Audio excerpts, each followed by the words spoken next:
Welcome back to the program. This is the morning brief. Let's talk about the state of the nation, but to also spotlight exactly what is playing out in Osun State. Professor Anthony Kila is professor of strategy. He joins us live on the program. Thank you indeed, Professor Kila, for joining us here on the program. Always a delight to speak with you. Good to be here. Good to be here. Good morning, everybody. Yeah. Well, for starters, how do you assess what has been playing out in Osun State now that we're counting down barely 3 days away to the polls? I wonder if you indeed think and believe that Osun State will experience a free, fair, and credible elections. Well, I think one hopes so. The desire is to see free, fair, credible elections. And I want to point out one thing. When we talk about free, fair, credible election, it is sad to see that we still talk about it as a luxurious desire, as an achievement to be celebrated. In reality, and I say this really more so for the benefit of our younger viewers, because the old ones, I'm losing hope on them. We must understand that it is not a normal thing to be afraid that elections might not be free and fair. Yes, it is widespread, and here importance to lexicon. It's widespread, it's a familiar situation, but it's not a normal situation. I have written elsewhere, writing about Nigeria, about the normalization as absurdity. It is absurd that we should be saying let's have free and fair election. It should be a given, like water weight, that elections should be free and fair.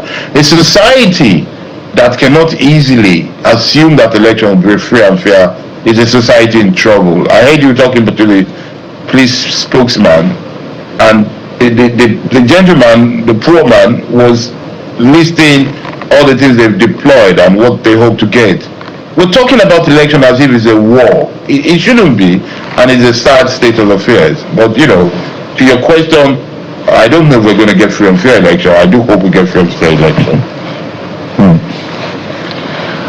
All right, so let's dissect the issues even further, staying with Osun, because that's the immediate national attention that we'll get before we segue to other issues. And that has to do with the complaints. Let's even walk back.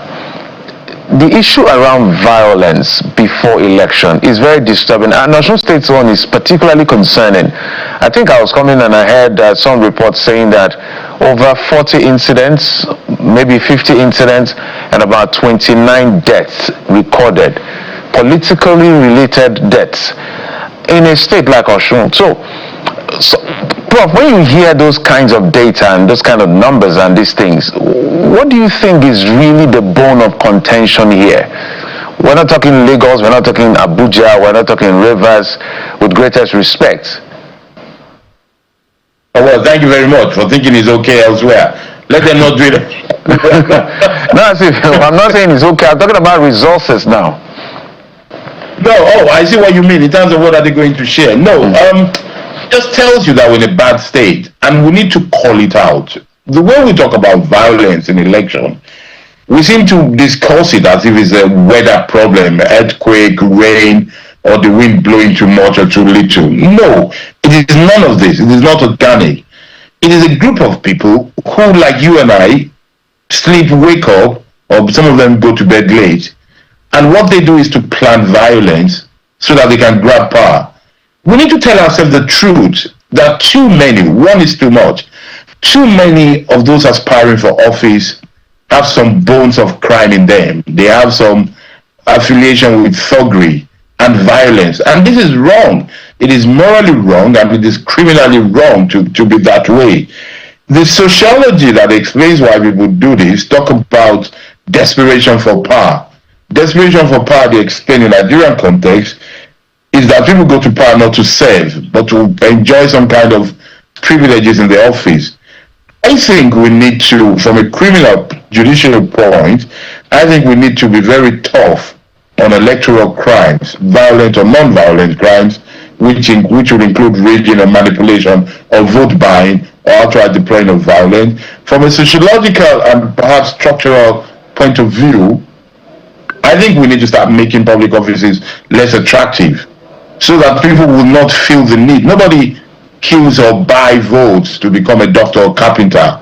I think it's time we start treating these offices just like any other job so that people will not be so desperate to do that.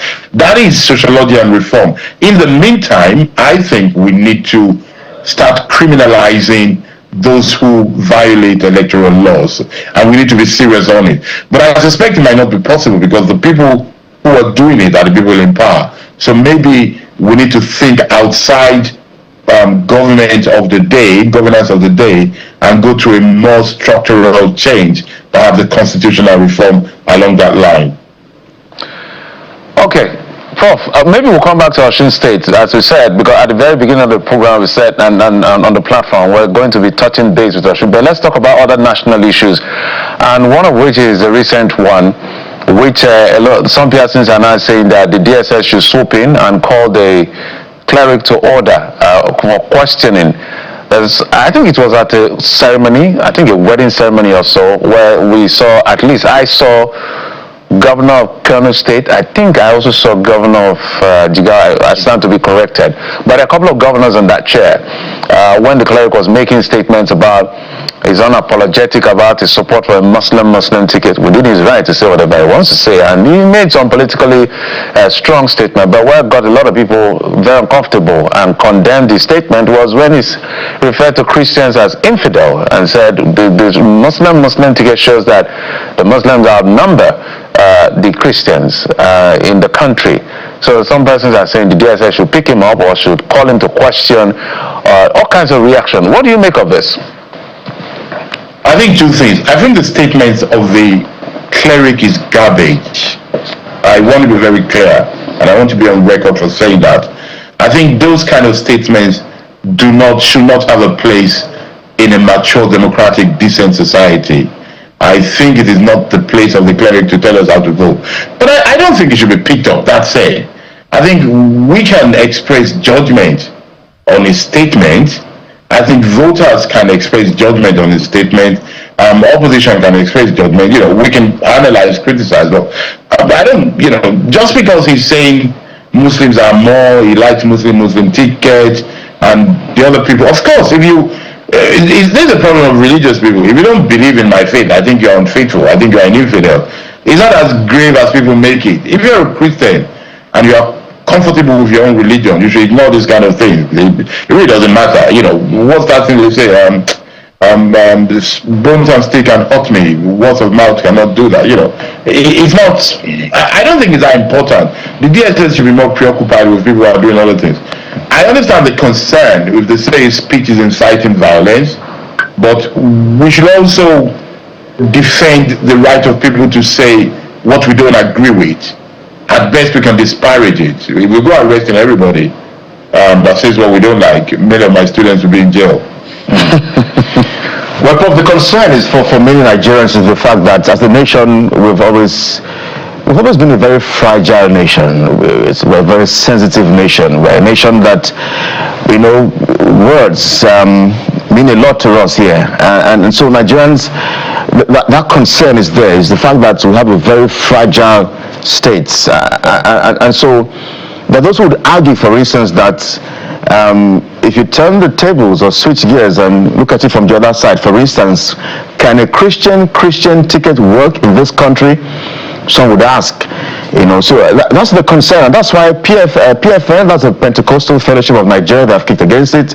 The Christian Association of Nigeria as well, they've also kicked against those comments, and they argue that what we heard the Islamic clerics say, Sheikh Jingi, is perhaps a reflection of what they've had to go through in northern Nigeria. Prof. Well, I think you're very right. You used two very important adjectives there, and I want our viewers to take you seriously because that is deep. You said we're sensitive and we're fragile. It is a shame that the nation of 200 million should be sensitive and fragile. We shouldn't be. We should be matured and we should have a backbone to have our opinion if we had educated, informed citizens. Unfortunately, many of our citizens are not that way. And shame on all these leaders, the clerics, the politicians, and the commentators that manipulate the fragility of the state and the sensitivity of the people to get into power. Let them talk about roads, let them talk about electricity, let them talk about employment and inflation. Why are they bringing religion into it? They're bringing religion into it because they're incompetent, because they're trying to distract rather than focus. They need to be told the truth. That is the matter. And all these clerics, let them go and pray. The problem with us is that we don't hold people to account. These clerics who predict and prophesize and have the moral, think they have the moral authority to tell people how to vote, they should shut up. They didn't see COVID. All of them, left and right. Let them deal with faith and religion inside their churches. If they're going to talk of secular matters, let them teach their followers how to drive like Jesus on the road, how to drive like Muhammad on the road. Let them teach against corruption, against oppression, against lying, against stealing, not to be shouting the praises of power.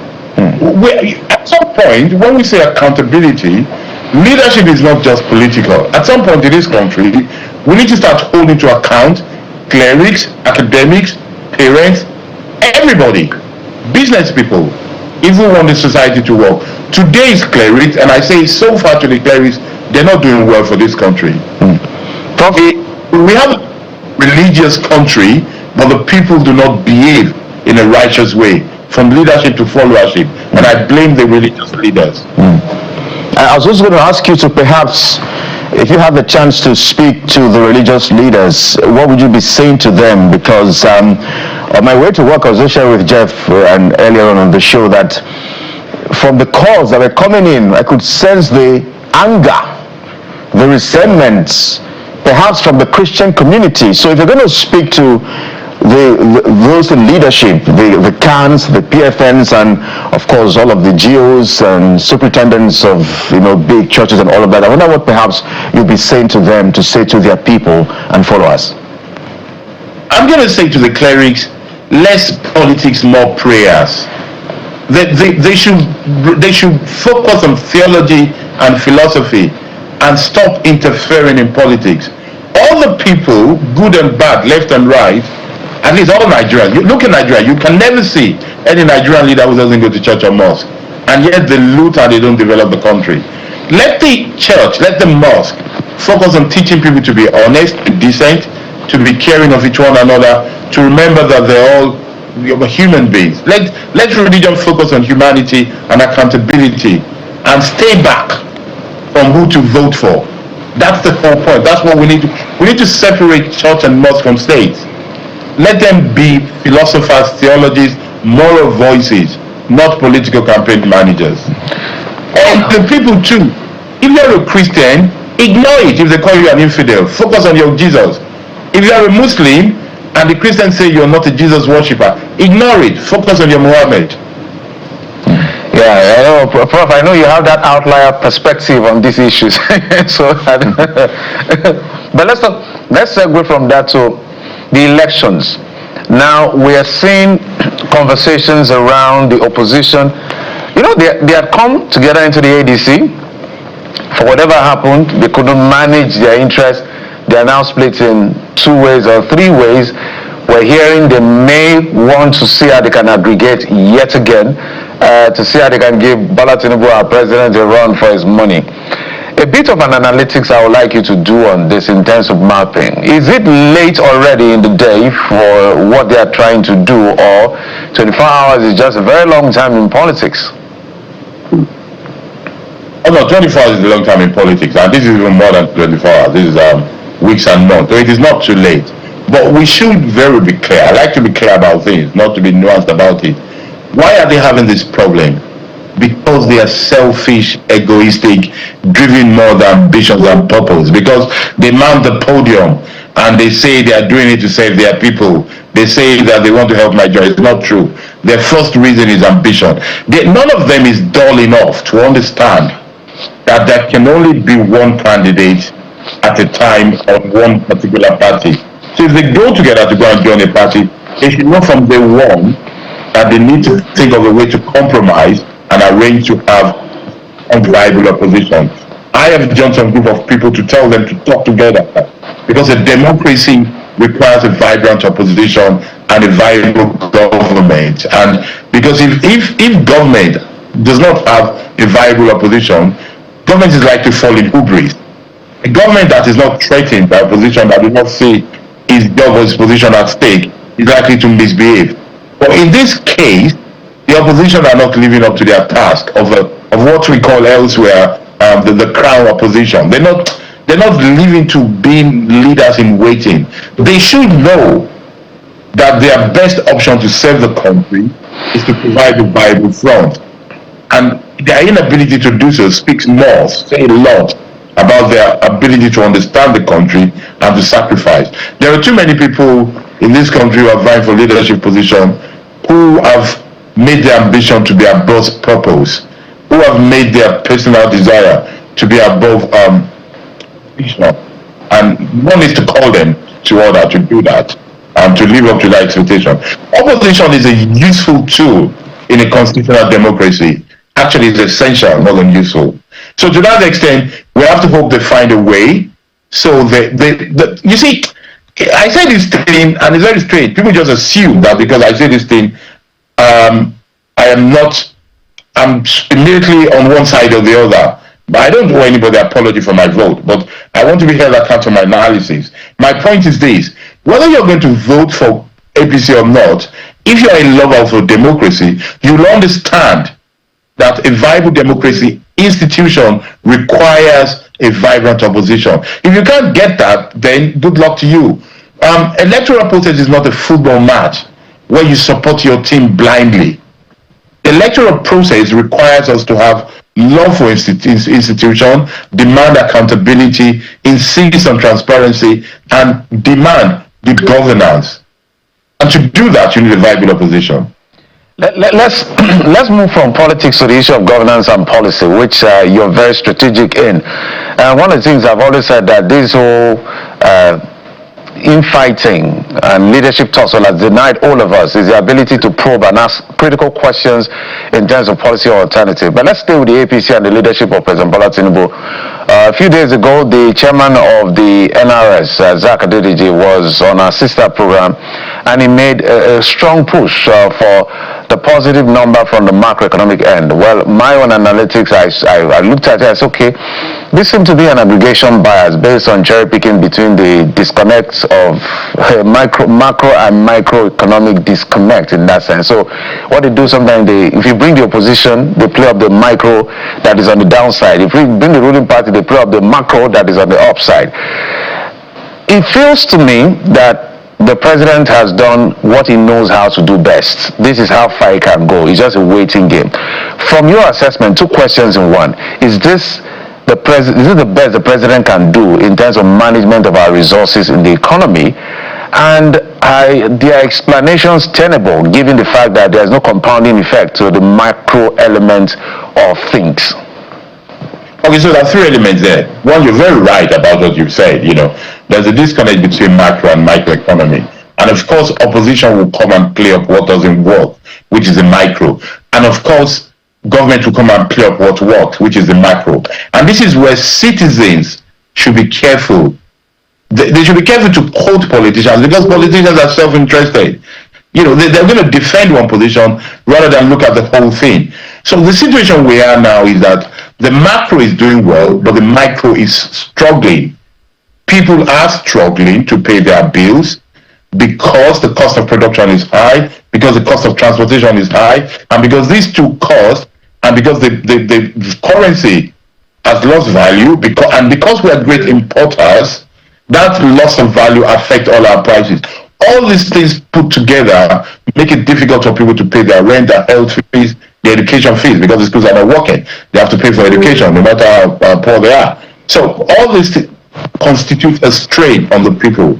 You ask me, is the government doing its best? I think so, because if they're not doing their best, then they'll be wicked. Contrary to people, I don't think the government sits there and say, let's make Nigerians suffer. No, I think they're doing their best. I just think their best is not good enough. And that is my view, because I think what they are doing could have been done in a different way. This is the argument we have with them. I keep saying that the government is high on intention, but I think it's low on result, because the method they're using is disputable. I don't believe, for example, in all this throwing money at problems.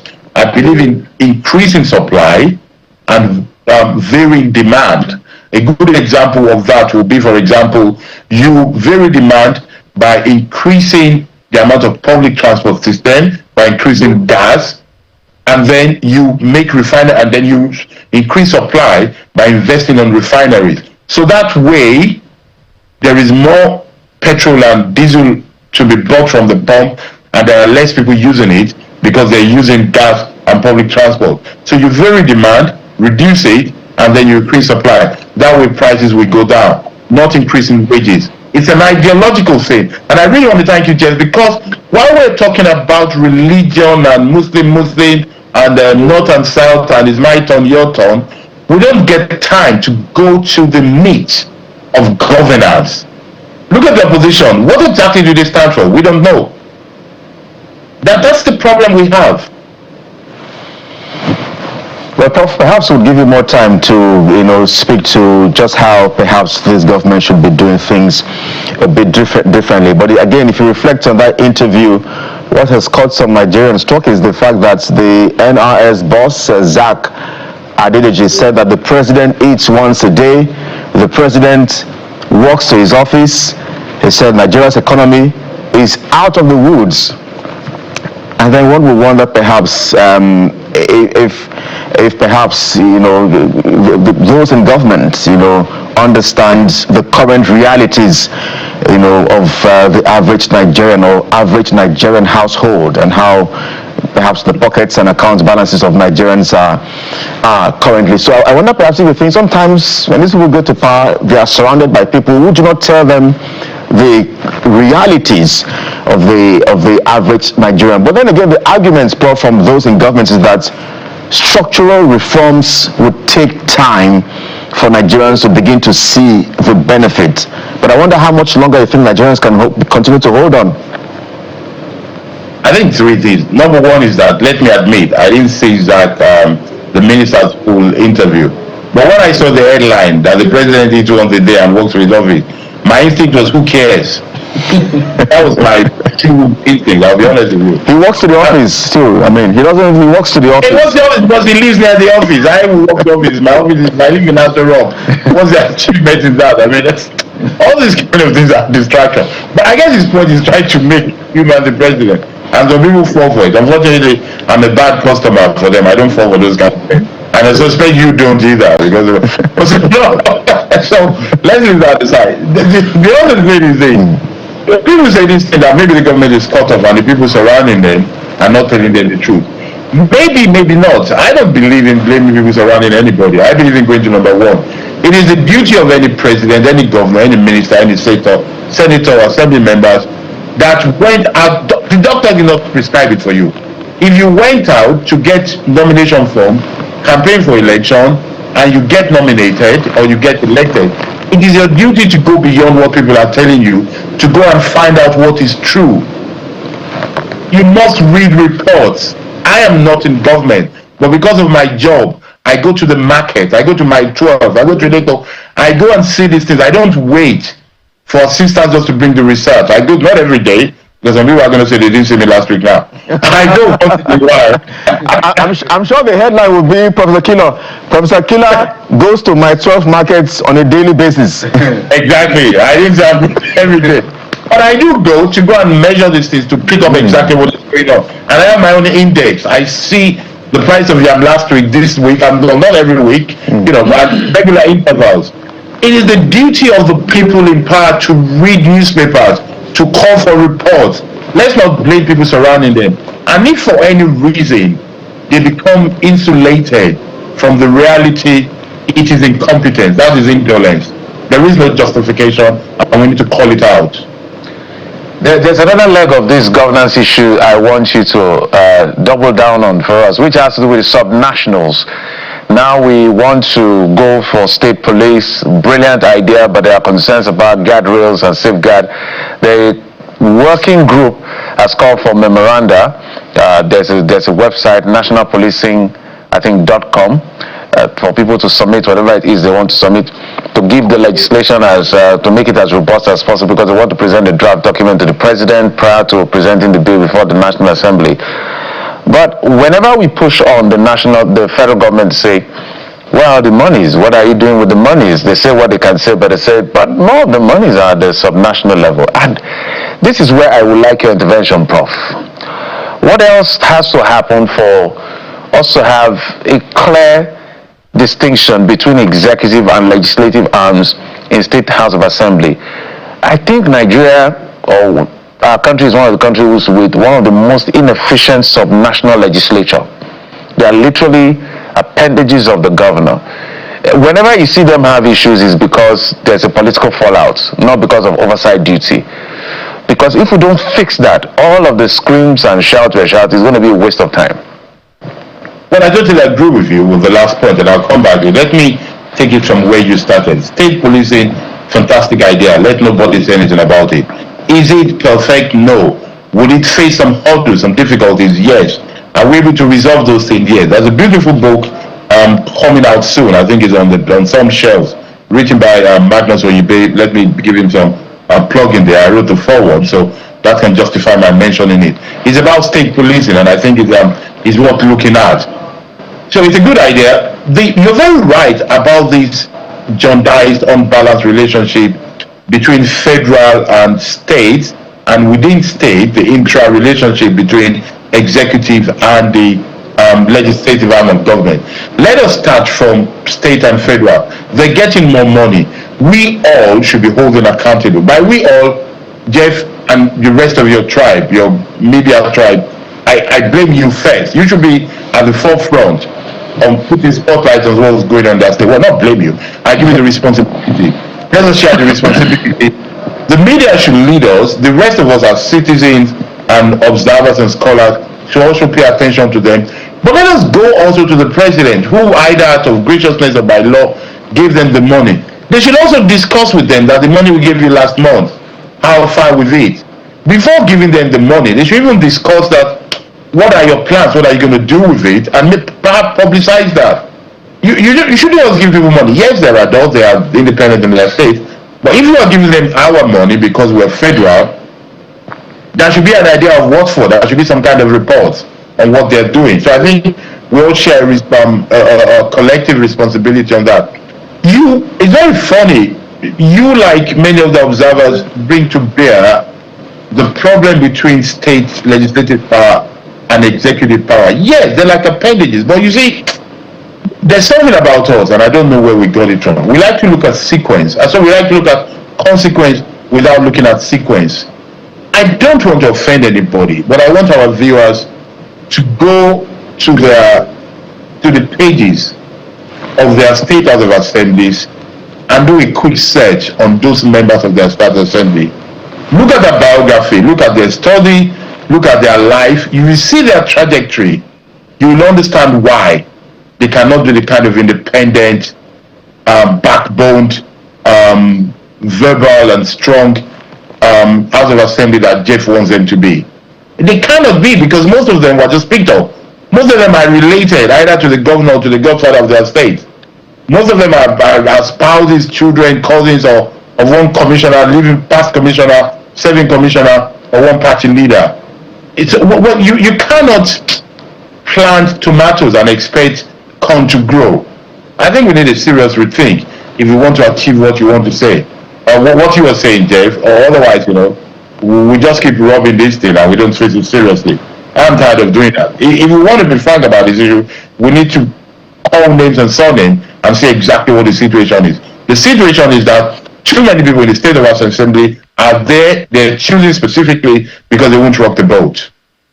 I mean, there are those who would perhaps even ask what needs to happen. Maybe, I don't know if the system of governance we practice in this part of the world is also a big burden or challenge to us. I know we know how to copy. We copied from, some would say we copied the presidential system from the US.